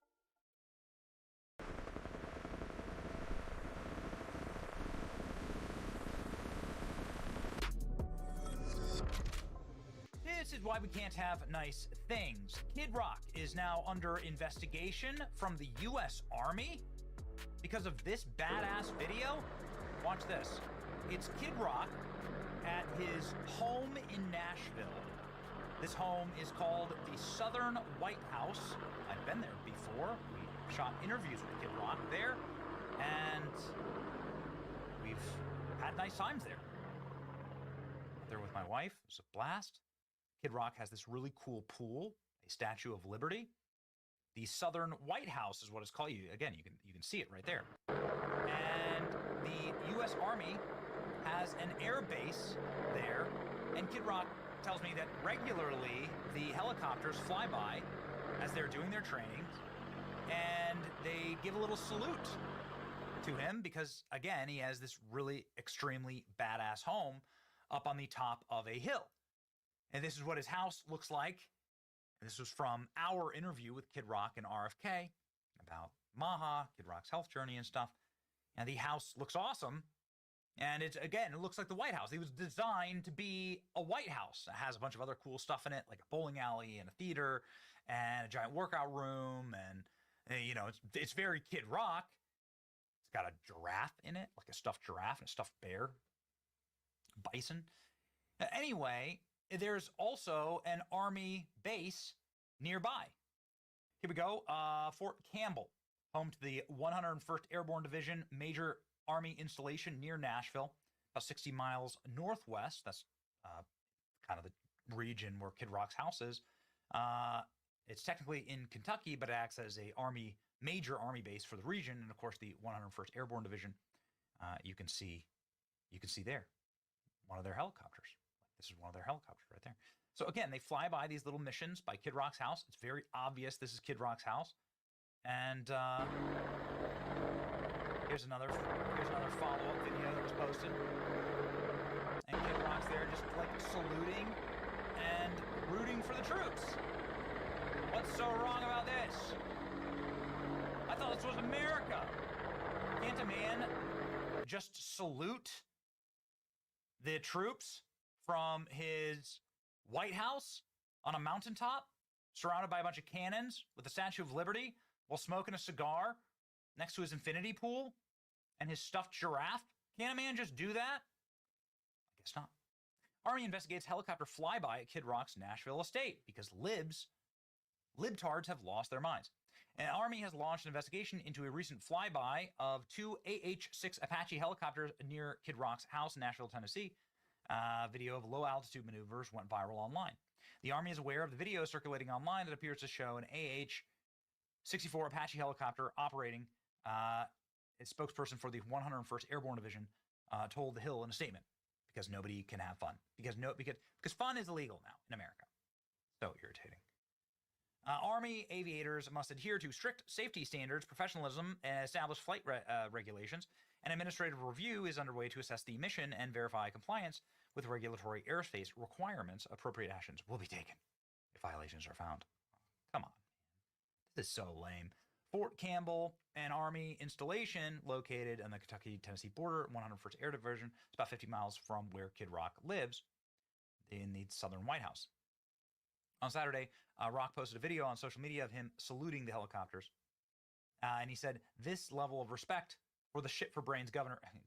It's a great caption. This is a level of respect the shit-for-brains governor of California will never know. God bless America and those who have made the ultimate sacrifice to defend her. And by the way, this is what it looks like. This is what it looks like when Army helicopters fly over a left-wing protest. Look at this. Literal Marxist flags. And they're flipping off the U.S. military. This was a woman in the No Kings protest in Nashville. She flipped off the military helicopter. You're flipping off the military helicopter. You are the bad guys. Okay. U.S. Army now has launched an investigation, rocks, a 27,000 square foot White House replica. This is irritating to me. Administrative review underway to assess the mission, verify compliance with regulations. There is a regulation. It's called Be Badass. Aren't you always going on and on and on about your recruiting problems? This is a Army advertisement from Kid Rock for free. Good grief. We're fighting a war for God's sake. This is stupid. Yeah, people are saying I'll pop it off online. The U.S. Army officials have ordered an investigation into the Apache attack helicopters that flew over Saturday's No Kings protest in downtown Nashville that engaged in a low-altitude maneuver of Kid Rock's home. I thought this was America. This is some America shit right here. How cool is that? Oh, whatever, just let them do this. I mean, it's like so stupid of all the battles to fight. I mean, not to be funny, but if you had the ability to hover next to this and take a closer look, wouldn't you have done so? That's right. The Southern White House is so badass. I think it's okay to fly an Apache by Kid Rock's house. I think it is. I think it's a good use of tax dollars. Again, we've been to the White House, Kid Rock's house. Kid Rock. We just sat out by the pool the whole time. It was amazing. Kid Rock also having a bit of a moment here as his halftime show with Turning Point USA exceeded 45 million viewers. Did great. And then his song was #1 on the charts. Did great. Beating out Bad Bunny and so on. Turning Point USA halftime show, a massive success. In part because of Kid Rock, right? Meanwhile, the Super Bowl halftime show cratered. And I guess these are the kind of things that you got to ask questions about, right? Clearly libs are just looking to scalp Kid Rock here. Maybe it's because he talked about his faith in Jesus right here in a very powerful moment from that halftime show. Probably, right? We're dealing with demons. So, it's just, this story gets me so angry. Anyway, here you go. Just a reminder, ladies and gentlemen, how and why Kid Rock has a target on his back, professing his faith in Christ. This is the most watched alternative halftime show in history. There's a book that's sitting in your house somewhere that could use some dusting off. There's a man who died for all our sins, hanging from the cross. You can give your life to Jesus, and he'll give you a second chance till you can't take it. If you got a chance, take it.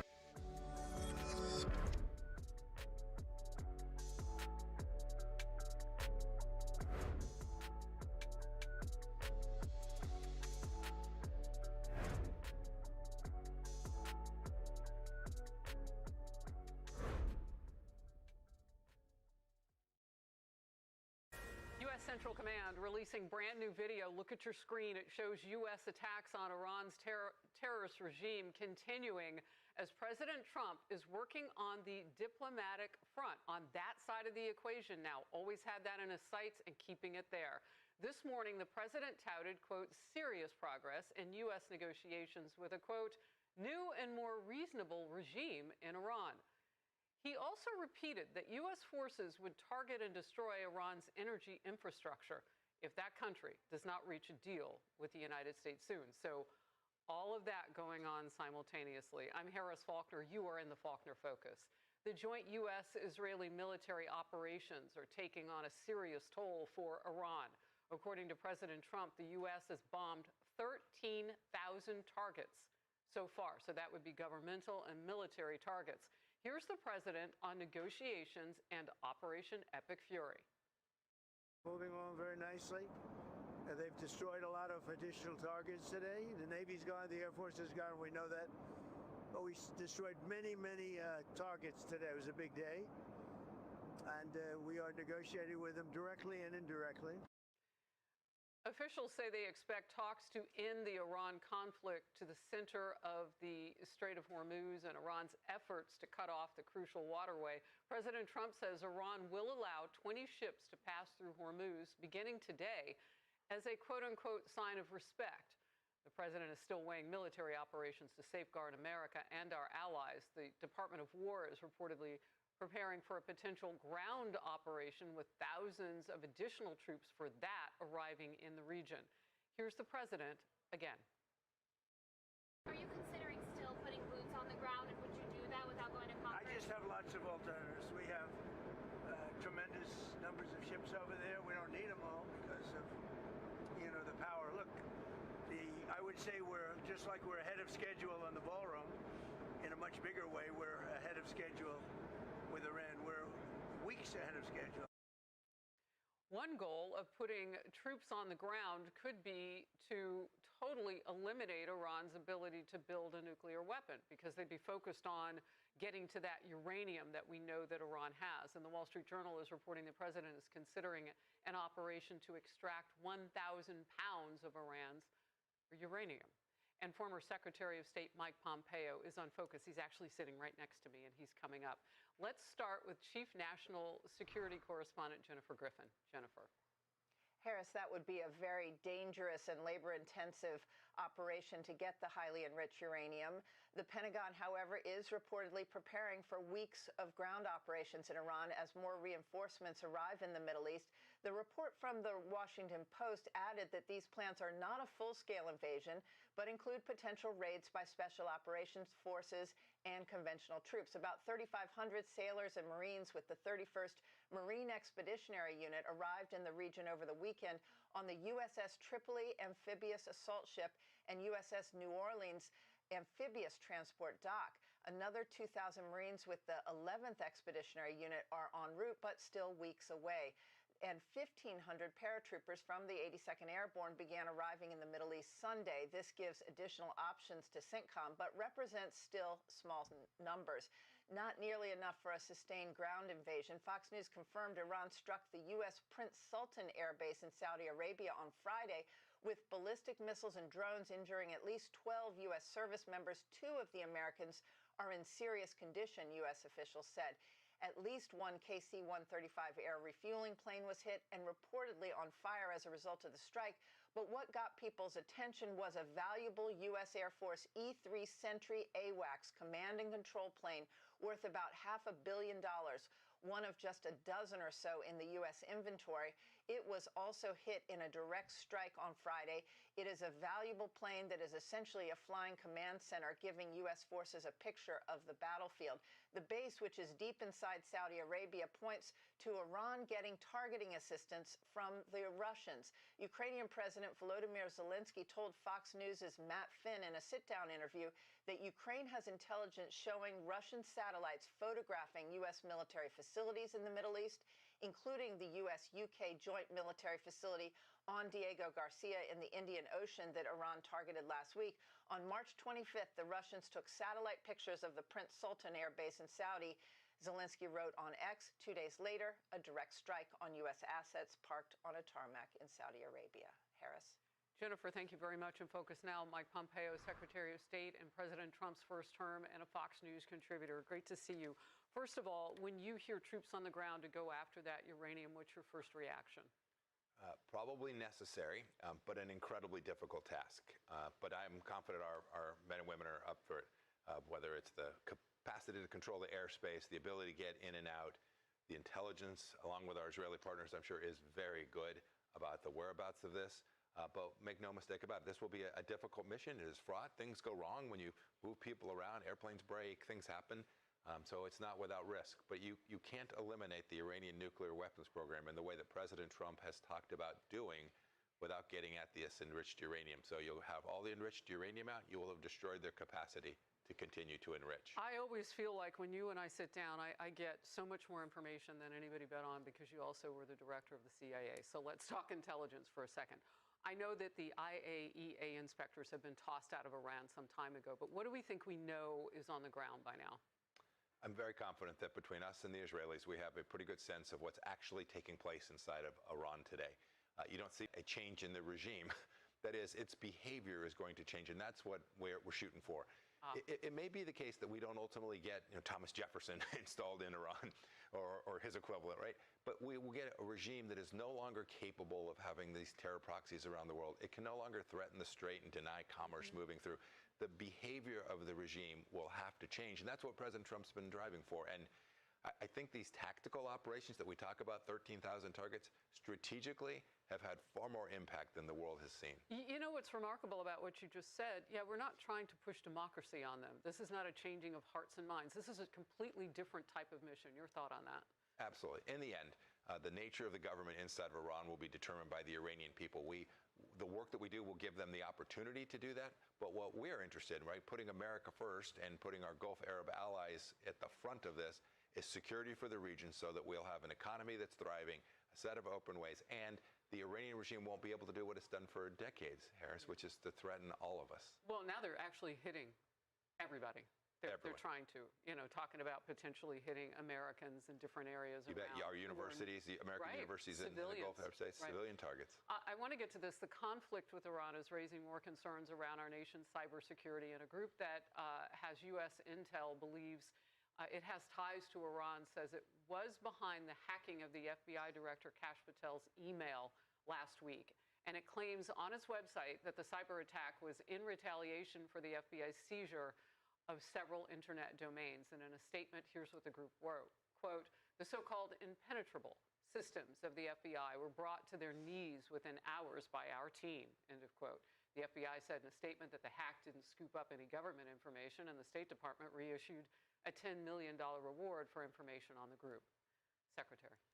So I've worried about Iran's cyber program for a long time, a very capable set of tools. I actually have been pleasantly surprised by the fact that the Iranians have not been able to do a whole heck of a lot. Shut down our financial system, turn off the lights in some big city. Why do you think that is? We must be doing amazing work. Offensive work to take out their cyber capability, defensive work to protect our systems. I fully credit the United States security apparatus for having prevented Iran from doing more cyber damage than we have seen. And maybe they still have tools that they're waiting to deploy, but clearly much work was done, and we should give great credit to the dog that hasn't barked, right? The cyber attack that has not taken place in the first month of this conflict. Yeah, the only thing they can manage to do is turn off the internet for the rest of the people. And you heard President Trump commenting on that. That hurts their ability on the ground to then rise up, obviously, because they can't talk to each other. It's a country that's like the size of 2.5, if not 3 Californias. Yeah, 80 million people, big challenge. More work to be done to give the Iranian people the chance they need to actually go do this. Now, when you continue to run Evin prison and torture and conduct rape at the way the Iranian regime has done, it is very difficult for people to rise up. The besiege is still in the streets. The Israelis are working hard on that to take these checkpoints down. Right. But it's a big country with a deep infrastructure, a very different problem set than is Venezuela or some of the other smaller places. All right, real quickly, the besiege is still in the streets. I understand they're still on the streets, still working. We hope they'll all change their minds and decide they want to be part of the future and not part of the evil past. As for all of them who have killed so many. Amen. Great to see you. Great to be with you, Harris. Be sure to like and subscribe for all the Fox News latest on YouTube, and catch full shows streaming now on Fox 1. Good evening. Well, you might spot this sticker on some sort of light pole all around Clark County. It's a notice that aluminum wire only inside there. These stickers are being placed on every pole, stripped of copper wire by thieves, as the stolen copper wire is now being replaced by aluminum wire in hopes that thieves won't try and break in to steal the pole wires again. Copper wire theft continues to be a big problem in Clark County. It's cost taxpayers millions of dollars, put them in the dark as well. Kim Passoff has been following this issue for years now, joins us with the latest on the county's efforts. Kim? Yeah, Tom, hundreds of neighborhoods across the valley have been left in the dark. It's a problem that started popping up during the pandemic. Thieves stealing copper from streetlights to resell it to scrap yards. The county says it is still happening, but Commissioner Michael Naft says that the county is doing everything that they can think of to try to stop it. In Clark County, we've got 65,000 street poles from Bunkerville to Laughlin that we maintain. They are taking our copper wire that belongs to the taxpayers. They are leaving us in the dark, and it is endlessly frustrating. Clark County Commissioner Michael Naft views copper wire theft as one of the county's biggest challenges. If you see 2, 3, 4 lights in a string that are out, that's likely a copper wire theft. Requiring millions of dollars worth of repairs. We haven't sat back and watched it happen. We have invested millions of dollars into quickly contracting out work to, as quickly as possible, get around the valley to repair and replace this copper wire. The county, now in phase 2 of the $3 million wire theft replacement project, has added an extra shift of electricians to make repairs. That means 3 shifts per day. But even with the additional manpower, there's a problem trying to make repairs quickly. There is a shortage of materials. We're not the only jurisdiction out there that is suffering from this crime. The county's goal, to stop the need for repair work by stopping the thefts. We're looking at ways that we can actually prevent this from happening. We've passed an ordinance here in the county that makes it tougher for criminals to illegally sell that stolen copper wire. But we have also done things like welded shut the caps where they're just popping them open and stealing these from. We have looked where it's applicable into solar. And one of the newer things that we have done is where it's possible, we have turned to aluminum wire and we have effectively marked the street poles to indicate that there's no copper here. Don't bother breaking in because you're not going to get anything out of it. And though the county's Public Works Department now has 3 shifts throughout the day and the night, they are also subcontracting work out to try and get repairs done as quickly as possible. And they are also installing wiring overhead instead of underground to make access more difficult. Tom? Kim, thank you. If you see copper wire theft happening, a cap at the bottom of a street, pole popped open and someone getting ready to pull it, that is something that is a crime in progress, and you can call 911 and report it. Chairman Naft says the police department will respond.